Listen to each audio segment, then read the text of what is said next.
Oh, you guys are talking about Johnny Retro? A good friend of mine. I'm gonna go ahead and say top 5 of all time.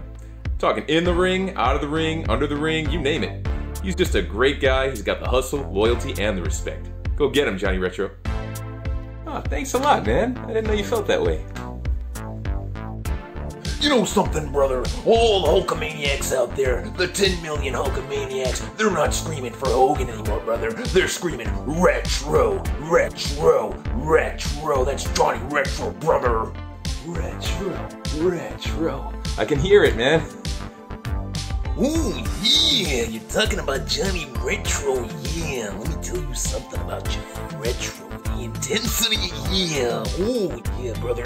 He's got that gold strap for a reason, yeah. Yeah, thanks, man. Question. Has you, Johnny Retro, traveled WrestleMania? No, dude, I'm not going to WrestleMania. I bought this. Who's Johnny Retro? It doesn't matter who Johnny Retro is if you smell it. Welcome to Gamers Overdrive Retro Mode. Kick back and relax while I blast you back in time and guide you down a pixelated, coin-operated, button-mashing memory lane paved with joysticks, consoles, and dusty old cartridges. Where good guys are always good guys, bad guys are always bad guys, and the fate of the universe lies in your hands. Time to kick it into overdrive. Retro mode. Insert coin to play. Hey everybody, and welcome back to Gamers Overdrive Retro Mode. I'm your host, Johnny Retro, and this is my first video in quite a while. So, if you notice behind me, you'll see a little bit of a different setup here. I've made kind of a custom arcade stand-up unit here, and I'm really happy with it. And today is a very special episode because I'm reviewing 2 things in one show. And the first thing I want to jump right into is this little beauty right behind me. Let me pull it closer so you can take a look. Now, I just got this in the mail recently, and it is a work of art. Now, if you are a wrestling fan, you will know immediately what this is. This is the Winged Eagle title belt, and this was made famous by some of wrestling's greatest legends. The first person to wear it, I think, was technically Hulk Hogan, and then he lost it right away to Ted DiBiase, who then gave it to Andre the Giant. He got it back quickly after that. This is, now if you look closely, this is a dual layered one, and this one was not worn by just anybody. I think only a handful of people have worn this one. But yeah, we're talking about Ultimate Warrior. We're talking about Ric Flair, Bret Hart, my all-time favorite, Undertaker, Diesel, Yokozuna. Legends of wrestling have worn the Winged Eagle, but only a handful have worn the dual-plated. So if you see here, you can see it's kind of a nickel background with the gold popping out in the front. And this is something I've wanted ever since I was a little kid. You know, growing up in the 80s, I was a huge wrestling fan. And just seeing this on TV, seeing those giant cartoon character, superhuman, kind of living comic book characters wearing this around their waist, just as kind of like the ultimate trophy of their superhuman strength. I just always wanted it, you know. Did I want to compete and win it? No, but I did want to have it, and so I've managed to do that. Now, where did I get this? I got this from a gentleman by the name of Sami Malik, and Sami Malik runs an outfit called Fight Night Belts. And I'll put a link in the description to where you can find this and many, many more belts just like this. He's a master. This guy, he makes these by hand, and pretty much any title belt that you can think of, he can whip it up. So this one in particular is very special because the WWE, as it's known now, it used to be called the WWF, and then of course there was a big lawsuit from the World Wildlife Federation, so WWF had to change its name to WWE. But take a look at this. it's still got the WWF logo, as it should be. Now, if you got this on, if you got kind of WWE's modern equivalent of this on their website from, you know, WWE.com, it would now have the Legends logo, which is just the 2 W's, kind of like that. But if you're gonna go, you know, get one of these pieces of history here, you want to get it right. So, Sami Malik, again, he crafted this and he did an incredible job. It is leather and brass.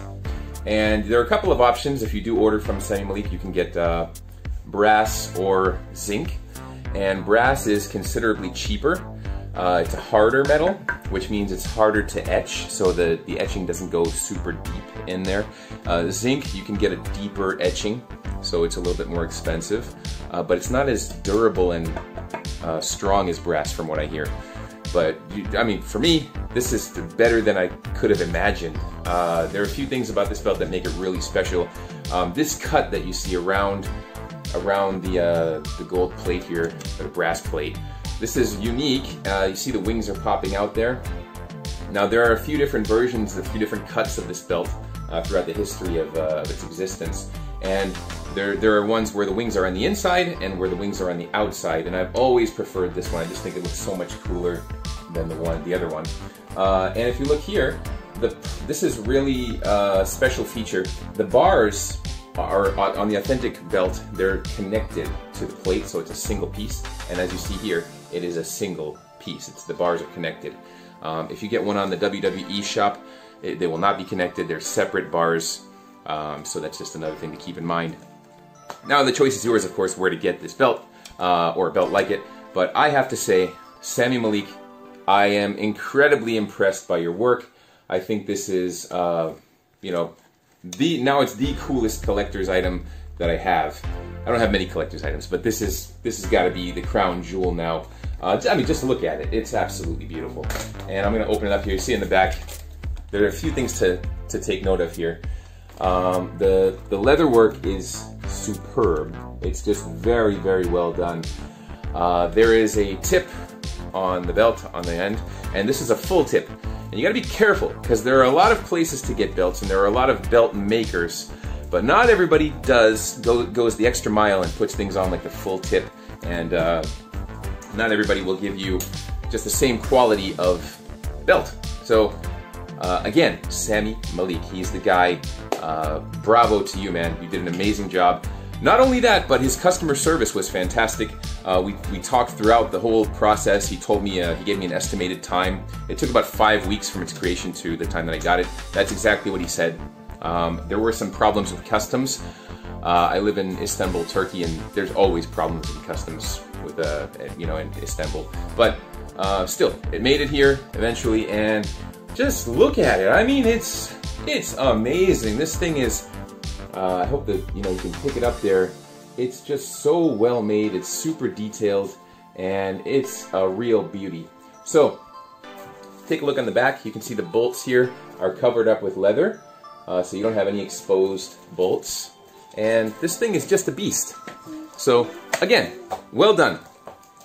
Bravo, Sami Malik. You did a wonderful job.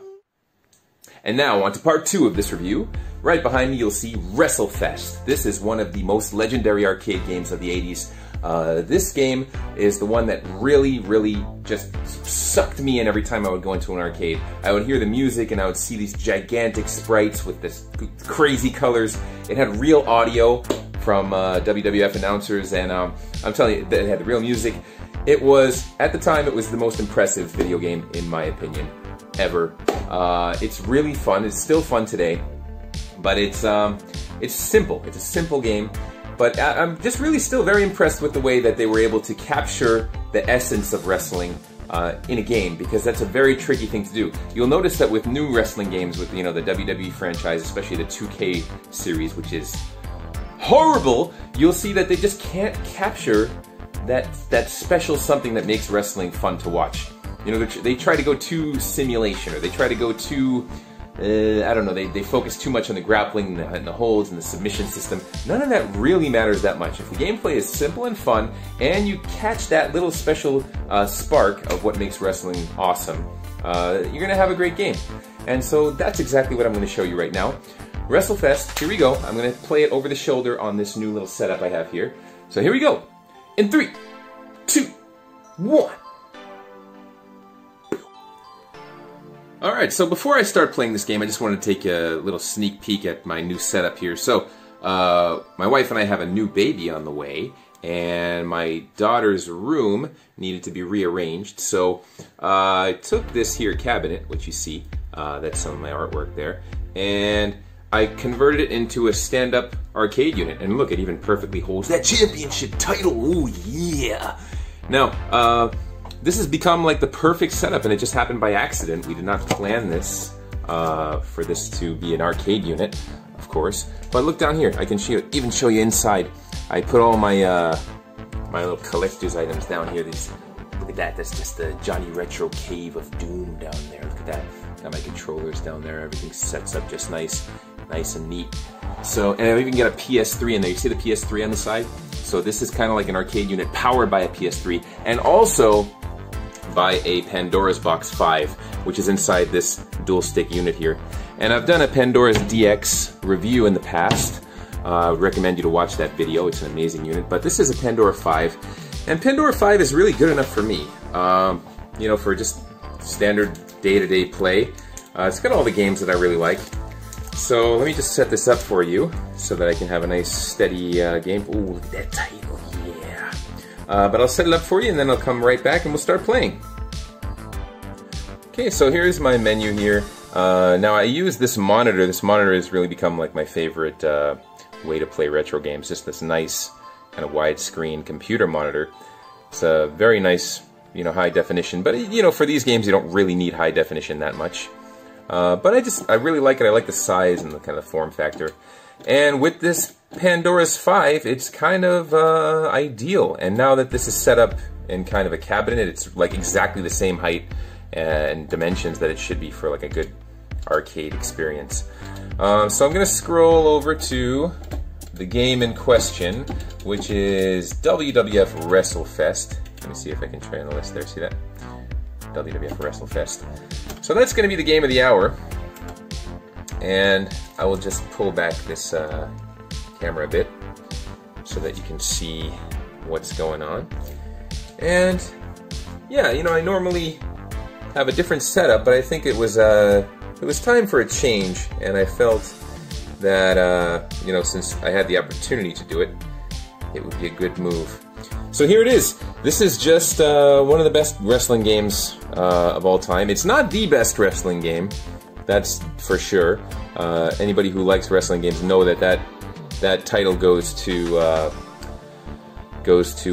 No Mercy for N64. But this is a very, very good quality game, and it's a lot of fun. So you can see here we have a choice between Royal Rumble or Tag. I'm going to go with Royal Rumble because the Tag is just a little bit confusing. And I don't really know the controls that well. I'm going to go with Hogan and see how long I can last. Look at him walking down the aisle. Oh yeah, brother. So I'm coming down the aisle and I'm in the ring. Now who's in there with me? I got Animal. That looks like a Road Warrior Animal. And look at that slam. Picking up with the slam.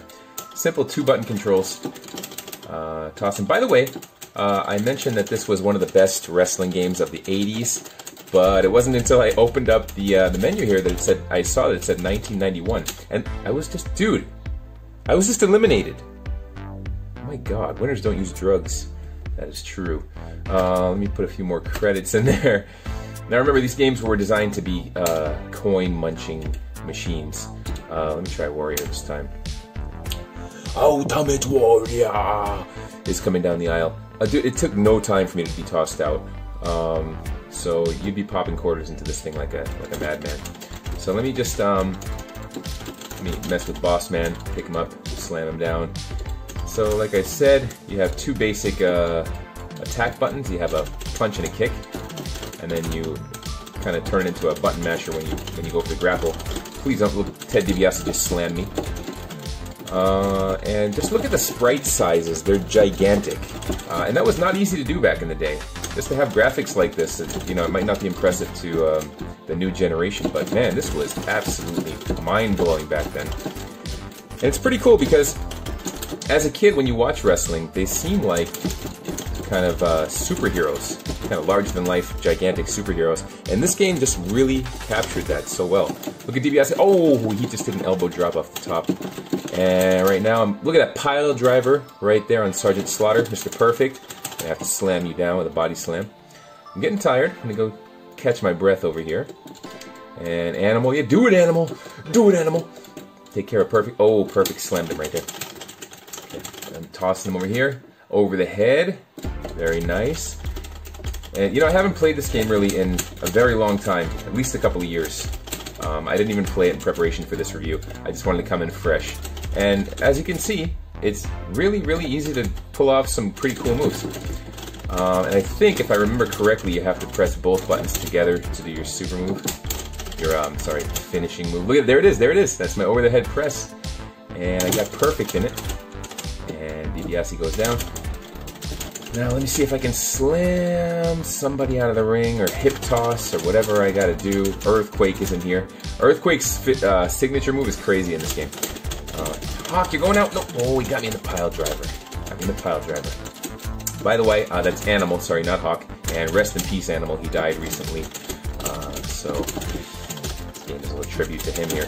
Now, look at that. DiBiase and I collided. And I love that giant finger. It tells you to get up. Look, Hogan's coming in. Hogan, where'd you come from? Isn't it funny how Hogan just...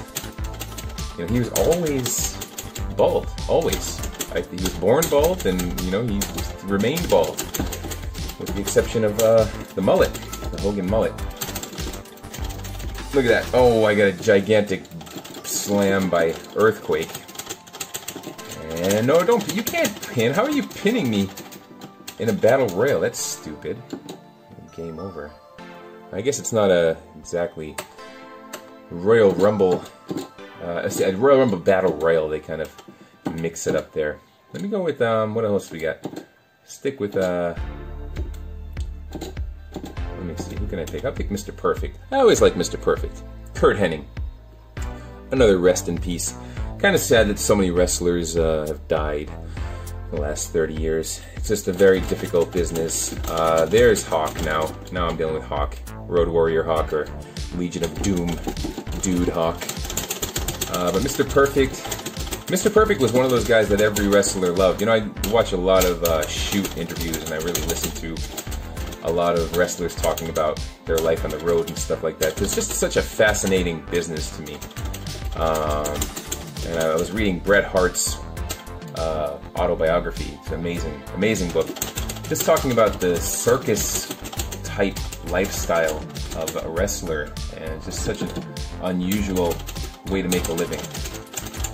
And they're got a figure 4 leg lock on $1 Million Man, but he did not give up. Let me see if I can do a perfect flex. Do I have one? Nope, that's a regular suplex. Nope. Belly to back. And I'm just running around doing drop kicks here and there. Hopefully something cool happens. You don't want to run too much because they can just toss you right out of the ring, but as you see, for some weird reason, you can win by either throwing them out of the ring or pinning them, which is very weird. But I guess they designed it like that just for... I don't know why they would design it like that, really. It's not authentic. But look at that. That should have... Looks like I almost backdropped him out of the ring. I'm pinning. Okay, I'm pinning. Warrior. 1, 2. And he tossed me like 50 feet into the air. There you go. I like that little backdrop. It's a backdrop, not a suplex, by the way. Look, that's a Crush. I think Crush is coming in now. Crush from Demolition. There he is. That Crush is coming up next. I like how they show the little picture of the dude before he... Look, I did a perfect flex. And I got the... Look, 1, 2... How do you... Okay, you don't kick out of the perfect flex, first of all. This doesn't happen that often. Let me see. Unfortunately, Mr. Perfect never won a heavyweight title. He was a very famous Intercontinental champion, but he never won the big belt. He got injured before he could, and then he became a commentator. And look at that. Oh, perfect flex. Please let me get the pin on this. There's like 3 pins going on at the same time. How do you even... Look, he had to take turns choosing who to count. That gave my... God, what... Gave him way more time than he needed to rest. Hogan looks like he has diarrhea.